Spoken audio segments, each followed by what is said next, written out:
আসসালাতু আসসালামু আলাইকা রাসূলুল্লাহ।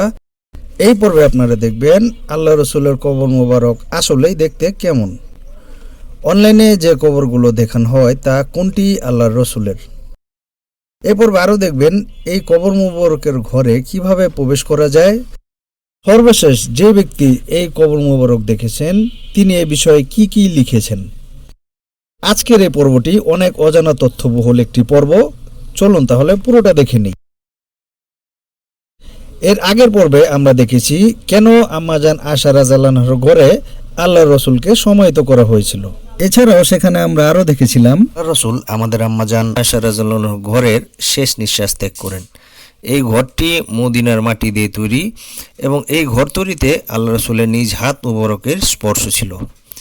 এই ঘরের ছাদটি খেজুরের পাতা, ডালপালার লাকড়ি, উটের পশমে তৈরি কম্বল, যা দেখতে আমাদের দেশের ত্রেপালের মতো, এই জিনিসগুলো দিয়ে তৈরি এই ছাদ। এটি ছাদের মতো এত মজবুত নয়, বরং এটি অনেকটা ত্রেপালের মতো। এই ঘরের দেয়ালগুলো এবং এই ঘরের ছাদটি এখনও বর্তমান রয়েছে। এরপর হিজরি 91 সালে হযরত ওমর বিন আব্দুল আজিজ রহমতুল্লাহর জমানায় এই ঘরের একাংশ বা এই ঘরের দেয়ালের একাংশ এবং ছাদের কিছু অংশ ধসে পড়ে যায়। হযরত ওমর বিন আব্দুল আজিজ রহমতুল্লাহ আলাইহি সেখানে পর্যবেক্ষণের জন্য যান। সেখানে প্রবেশ করেন এবং গিয়ে দেখেন দেয়ালটি কবরের উপর পড়ে যাচ্ছে এবং হযরত ওমর রাদিয়াল্লাহু আনহুর পা মুবারক কবর থেকে দেখা যাচ্ছে। তখন ওমর বিন আব্দুল আজিজ রহমতুল্লাহ আলাইহি সে ঘরের দেয়ালের ভাঙা অংশটি কালো পাথর দ্বারা মেরামত করে দেন এবং ছাদটি আগের জায়গায় স্থাপিত করেন। দেখুন, এখানে ছাদে কবর মুবারকের বরাবর একটি ছিদ্র জানালা করা আছে, আর এই ঘরের বাইরে একটি 5 কোণা বিশিষ্ট দেয়াল টেনে দেন বা 5 কোণার একটি ঘর তৈরি করেন। 5 কোণা করার কারণ হচ্ছে এটি যেন কাবা শরীফের মতো মনে না করা হয় এবং মানুষ যেন তোয়াফ না করে বসে। ঘরের নতুন দেয়াল এবং এর বাইরে 5 কোণার যে দেয়ালটি, এটি কাবা শরীফের মতো কালচে চড়া পাথর দ্বারা নির্মাণ ও মেরামত করা হয়। এরপর 600 হিজরি সালের আগে সুলতান নুরউদ্দিন জঙ্গি রহমতুল্লাহের আমলে 2 জন ইহুদি মদিনাতে এসে মাটি কেটে সুড়ঙ্গ তৈরি করে আল্লাহ রসুলের কবর মুবারক থেকে আল্লাহ রসুলের শরীর চুরি করতে চেষ্টা করেন। ইহুদিরা মাটি খুঁড়ে কবর মুবারকের এত কাছে পৌঁছে গিয়েছিল যে আল্লাহ রসুলের পা মুবারক পর্যন্ত দেখা যাচ্ছিল। এরপর নুরউদ্দিন জঙ্গি রহমতুল্লাহ আলাইহি সেই 2 ব্যক্তিকে মৃত্যুদণ্ড দেন এবং এই 5 কোণা দেয়ালের বাহিরে সীসা গলিয়ে মাটির নিচে ঢালাই করে দেন। এত গভীর পর্যন্ত ঢালাই করেন যে সেখানে পানির স্তর দেখা যাচ্ছিল। এছাড়াও আল্লাহ রসুলের কবর মুবারক থেকে আল্লাহ রসুলের শরীর চুরি করতে 40 জনের এক দল মিশর থেকে এসেছিলেন। 40 জনের এই দলটি এই জায়গাটিতে এসে মাটি ভেঙে ভিতরে চলে যায়।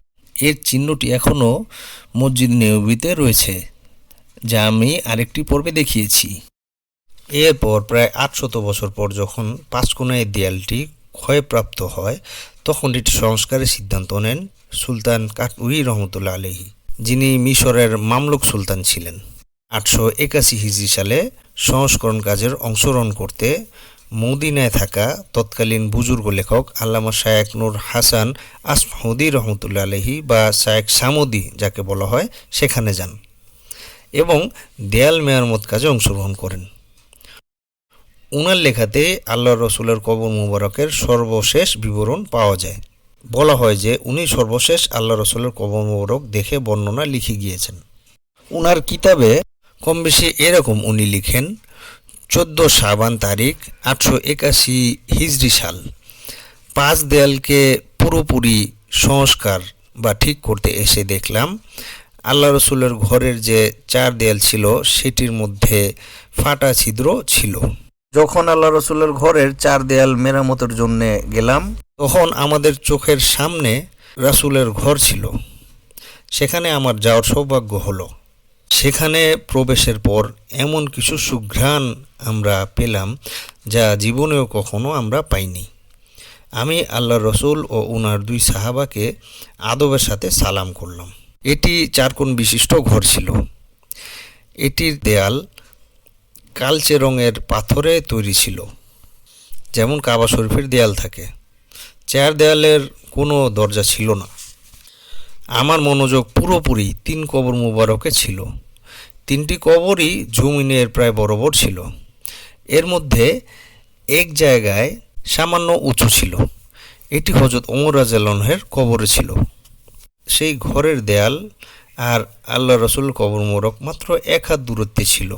বর্ণনায় আছে যে আবু বকর সিদ্দিক রাদিয়াল্লাহু আনহুর কবর মোবারক আল্লাহ রসুলের কবরের চেয়ে একটু নিচের দিকে ছিল, যা আল্লাহ রসুলের কাঁধ বা বুক বরাবর ছিল। আরও বলা হয় যে এই ঘরের মাটি লালচে ধূসর বর্ণের ছিল। এবং এই ঘরের ভূমি বা জমি বাইরের জায়গা থেকে সামান্য নিচু ছিল।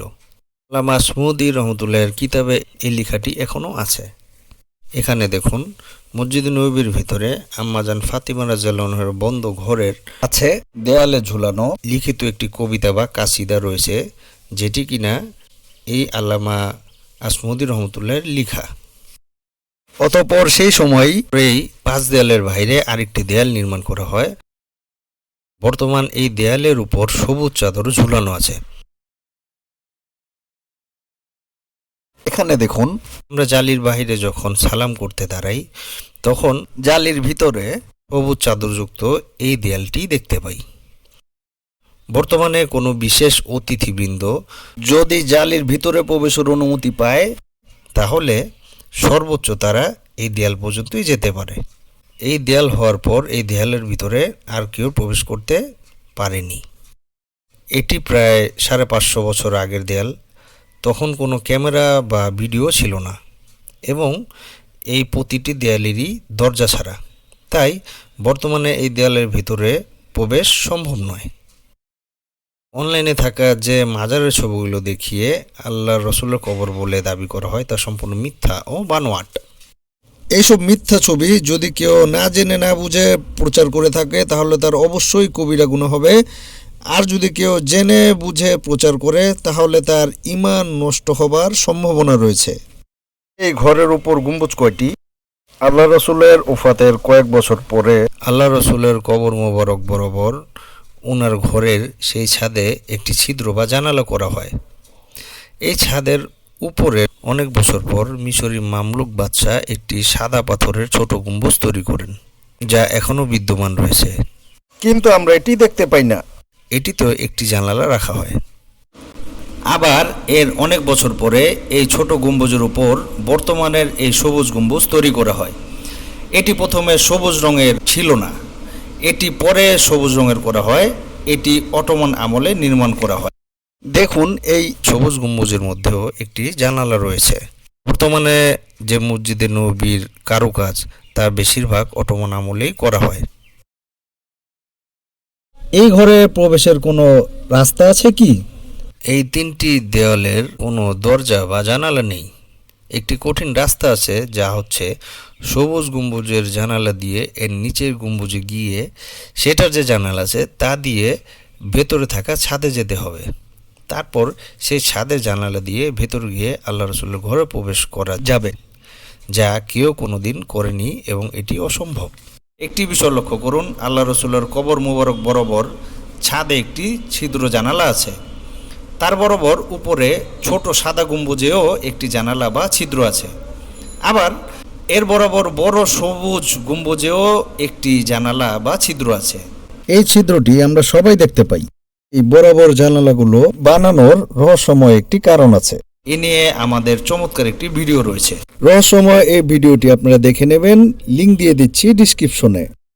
এটি তো দেখলেন আল্লাহ রসুলের কবর মোবারক নিয়ে তথ্য।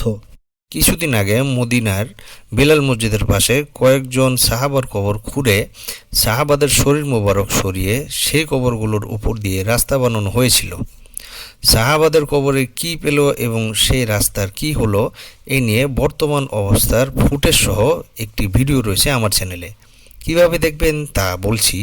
আমার এই ভিডিওটি রেফারেন্স হচ্ছে বিভিন্ন কিতাবাদি, মদিনা মিউজিয়ামে রাখা আল্লাহ রসুলের কবরের ডেমো বা নমুনা এবং সৌদি সরকার থেকে প্রচারিত তথ্য। এই ভিডিওতে আল্লাহ রসুলের কবর মুবারক ও ঘরের যে ভিডিও দেওয়া হয়েছে তা দারুল মদিনা মিউজিয়ামে রাখা নমুনা বা ডেমো। বাস্তবে আল্লাহ রসুলের ঘর ও কবর আরও সাদামাটা ও সাধারণ ছিল। জান্নাতুল বাকিতে সাহাবাদের কবর দেখেছেন কতটা সাধারণ, তো সাহাবাদের কবর এত সাধারণ হলে আল্লাহ রসুলের কবর মুবারক কতটা সাধারণ ও সাদামাটা হবে ভেবে দেখুন। এই ভিডিওর কোনো তথ্য আমার ভুল হলে আল্লাহ আমাকে ক্ষমা করেন, আপনারা আরও সঠিক তথ্য যাচাই করে নেবেন। রওজা মুবারকের ভিতরে একটি কবরের মতো বা সিন্দুকের মতো বস্তু এখনও বাইরে থেকে দেখা যায়। কি আছে এর মধ্যে তা তথ্যসহ দেখতে ডান দিকে ক্লিক করুন। আর সাহাবাগণের কবর ভেঙে বানানো রাস্তাটির এখন কি অবস্থা হয়েছে এ নিয়ে করা চমৎকার ভিডিওটি দেখতে বাম দিকে ক্লিক করুন। বাংলা ডাবিং বাই তালহা। আসসালামু আলাইকুম।